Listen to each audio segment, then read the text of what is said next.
कक्षा 11 के chapter plate विवर्तनिकी में आपका स्वागत करता हूँ। इस टॉपिक पे मैं बात करूँ उससे पहले मैं कुछ बात बताना चाहता हूँ कि हमने पूर्व के वीडियो में वेगनर द्वारा प्रतिपादित महाद्वीपीय विस्थापन सिद्धांत पर बात की थी। महाद्वीपों का विस्थापन किस प्रकार हुआ, इस पे जो वेगनर महोदय द्वारा प्रतिपादित सिद्धांत था हमने उसकी बात की थी। उसमें उन्होंने कौन कौन से बलों का जिक्र किया, प्रवाह संबंधी महाद्वीपों के प्रवाह संबंधी बलों पे ज्वारीय बल, ध्रुवीय या पोलर बल का जिक्र किया। अब मैं प्लेट विवर्तनिकी पे मैं बात करूंगा। इसे प्लेट टेक्टोनिक्स भी बोला जाता है इंग्लिश में। मैं इस टॉपिक को बताऊं उससे पहले कुछ इसके बारे में जानकारी देना चाहता हूँ।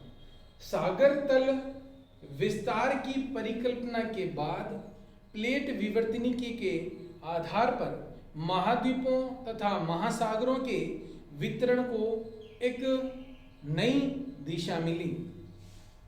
प्लेट विवर्तनिकी की जो अवधारणा को सन 1967 में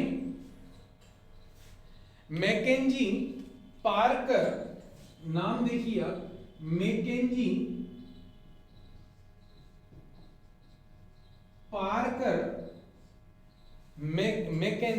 पार्कर तथा डब्ल्यू.जे.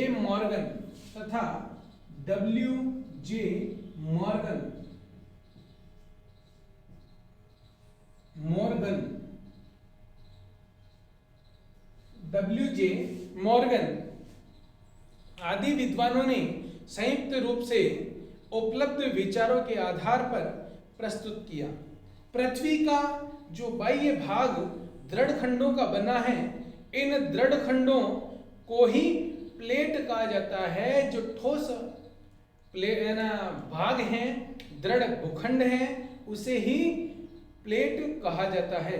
पृथ्वी का स्थलमंडल कई प्लेटों में बटा हुआ है। स्थलमंडल में परपटी तथा ऊपरी मेंटल को सम्मिलित किया जाता है। इसकी मोटाई महासागरों में 5 से, इसकी जो मोटाई है वो महासागरों में 5 से 100 किलोमीटर तक है। इसकी मोटाई महासागरों में 5 से 100 किलोमीटर है तथा महाद्वीपों या महाद्वीपीय भागों में लगभग यह 200 किलोमीटर है।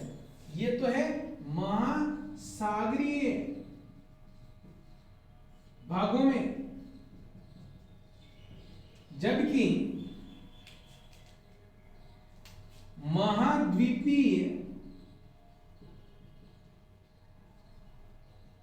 भागों में ये 2000 किलोमीटर है। तो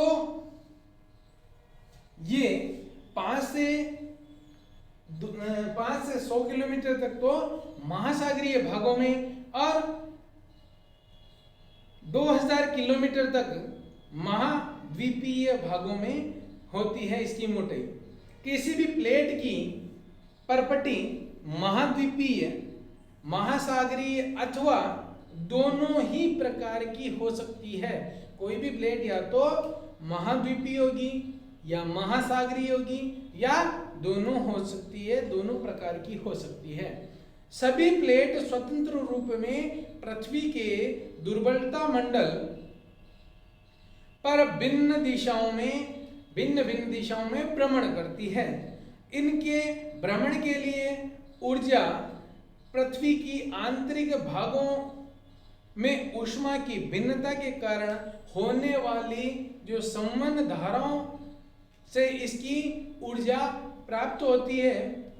अब मैं बात करता हूं प्लेटों की सीमाओं की। किसकी? प्लेटों की जो सीमाएं हैं, हमने प्लेट बताया है, प्लेट पे बात की है। प्लेट क्या है? तो प्लेट दृढ़ भूखंड है। प्लेट क्या है? दृढ़ भूखंड। अब प्लेटों की सीमाओं की बात करेंगे। प्लेटों की सीमाएं, प्लेटों की सीमाओं की बात की जाए तो ये 3 प्रकार की होती है। प्लेटों में 3 प्रकार की गति होती है, जिसके परिणाम स्वरूप इनको 3 प्रकार की प्लेटों के रूप में बांटा गया है। तो सबसे पहली प्लेट की बात की जाए तो सबसे पहली जो प्लेट है वो अपसारी सीमा। प्लेटों की सीमाओं की बात करें तो पहली अपसारी सीमा, दूसरी अभिसारी सीमा या अभिसरण सीमा। अभिसरण सीमा, इसे अपसरण सीमा कह सकते हैं।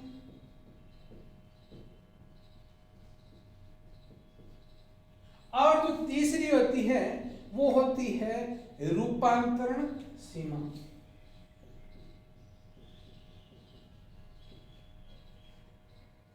रूपांतर सीमा, इसे पारवर्ती सीमा भी कहा जाता है। सबसे जो पहली है अपसारी सीमा, इसे डाइवर्जेंट बाउंड्री इंग्लिश में बोला जाता है। अभिसारी या अभिसरण सीमा जिसे कन्वर्जेंट बाउंड्री बोला जाता है, और रूपांतरण में ट्रांसफॉर्म बाउंड्री बोला जाता है इसे इंग्लिश में। अब सबसे पहली मैं बात करता हूं अपसारी सीमा की। किसकी?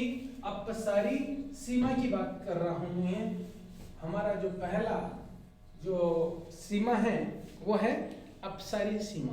जब दो प्लेटें एक दूसरे से दूर चली जाए, जब दो प्लेटें एक दूसरे से, एक प्लेट ये, दूसरी प्लेट ये, अंदर से ऐसा कोई फोर्स लग रहा है, आंतरिक बल लग रहा है, आंतरिक ऊष्मा आ रही है, जिसके कारण से अंदर से धक्का लगने के कारण से जो ये प्लेटें जुड़ी हुई थी वो अपने मूल स्थान से दूर खिसक रही है, दूर जा रही है।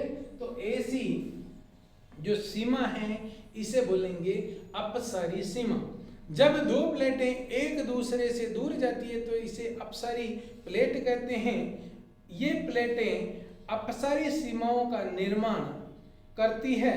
विश्व के अधिकांश जो अपसारी किनारे हैं महासागरीय मध्य कटकों के साथ साथ हैं। वह स्थल जहां से प्लेटें एक दूसरे से दूर हटती है वह प्रसारी स्थान कहलाता है। इन किनारों के साथ साथ पृथ्वी के भीतरी भाग से लावा निरंतर ऊपर आता जाता है। भीतरी भाग से लावा निरंतर अंदर से आ रहा है, यानी इसको इस प्रकार से आप देखिए, ये इधर, ये इधर, ये इधर खिसक रही है, इधर खिसक रही है, अंदर से धक्का लगा, अंदर से धक्का लगने के कारण से ये भाग हट गया, फिर ये लावा यहाँ से बाहर आएगा और यहाँ पर ये लावा जम जाएगा। तो ये वाला भाग जो है वो नया भाग होगा। तो जब प्रसारी स्थान के बारे में मैंने बताया, इन किनारों के साथ साथ पृथ्वी के भीतरी भाग से लावा निरंतर ऊपर उठता रहता है। अपसारी सीमा का सबसे उत्तम उदाहरण जो मध्य अटलांटिक कटक है, मध्य अटलांटिक कटक,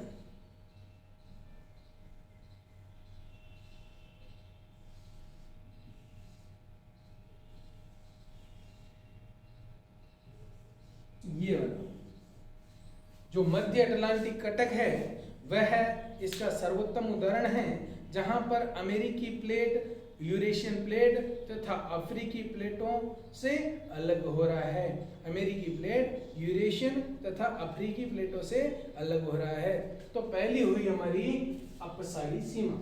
अब मैं बात करूं दूसरी सीमा की। दूसरी सीमा है अभिसारी सीमा या अभिसरण सीमा। अभिसारी सीमा या अभिसरण सीमा।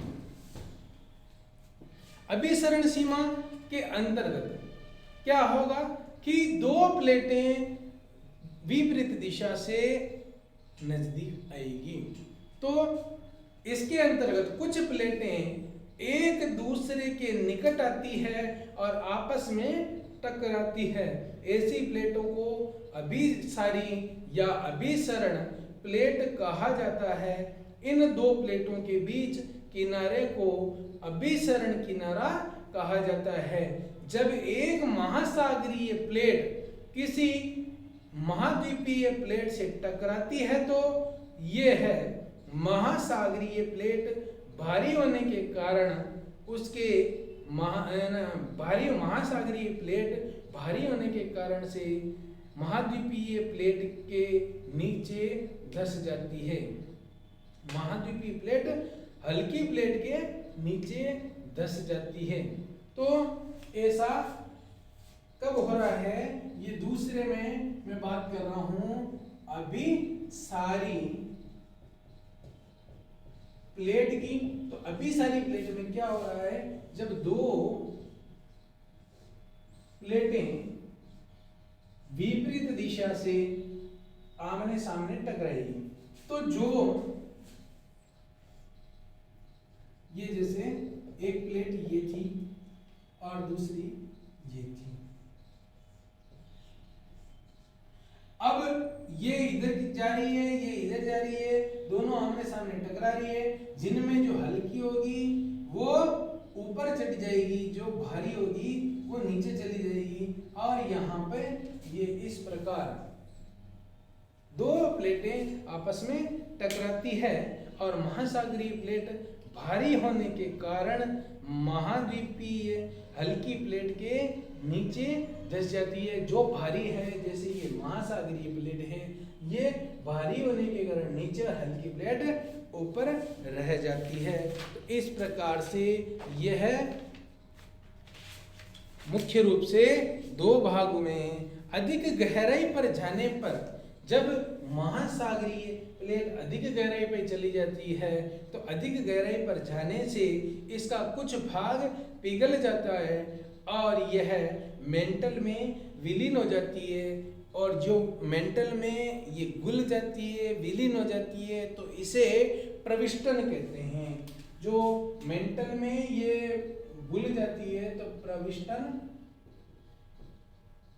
इसे प्रविष्टन कहा जाता है। जब दो प्लेटें एक दूसरे के निकट आती है और कोई भी प्लेट नीचे नहीं धंसती है तो उनके बीच अवसाद में वलन की प्रक्रिया शुरू होती है और वलन पर्वतों का, अब जैसे कोई आमने सामने टकरे और वो अंदर धंस ही नहीं तो यहाँ पे क्या होगा? यहाँ पर जो अवसाद है वो वलन का रूप ले लेते हैं और वलन पर्वतों वलन से पर्वतों का निर्माण होता है। और इसका एक बहुत बड़े उदाहरण है हिमालय पर्वत व आल्प पर्वत जो है। इसके वलन पर्वतों के निर्माण से, वलन से इन पर्वतों का निर्माण हुआ है। और ये हिमालय और आल्प्स पर्वत इसका एक बहुत बड़ा उदाहरण है। अब नेक्स्ट है तीसरा प्लेट सीमा का। तो तीसरी जो प्लेट सीमा है उसका नाम है रूपांतर सीमा। उसका नाम है रूपांतर सीमा। रूपांतर सीमा के अंतर्गत नंबर 3, इसे पारवर्ती सीमा भी कहा जाता है। इसके अंतर्गत ये समानांतर ये प्लेट होती है वो समानांतर खिसकती है। इन प्लेटों में विध्वंस नहीं होता है। इन प्लेटों के अंतर्गत जब दो प्लेटें एक दूसरे के पास से ट्रांसफॉर्म भ्रंश के साथ साथ क्षैतिज दिशा में न तो दूर जा रही है न पास आ रही है, यानी न तो अपने मूल स्थान से विपरीत जा रही है न विपरीत स्थान से नजदीक आ रही है, ये दोनों ही प्रक्रिया नहीं होती है। केवल अपने प्लेट दोनों प्लेटें समानांतर खिसकती है, इसे ट्रांसफॉर्म भ्रंश के साथ साथ क्षैतिज दिशा में आगे बढ़ती है, ये रूपांतरण सीमा बनाती है। इसे पारवर्ती सीमा भी कहा जाता है। जिस सीमा के साथ साथ ये आगे बढ़ती है उसे ट्रांसफॉर्म सीमा कहते हैं। इन सीमाओं पर बहुत अधिक मात्रा में भूकंप आते हैं, यानी जब यहाँ खिसकाव होता है तो ऐसे जो स्थान होते हैं वहां पर भूकंप की घटनाएं खूब होती है, अत्यधिक यहाँ पर भूकंप आते हैं।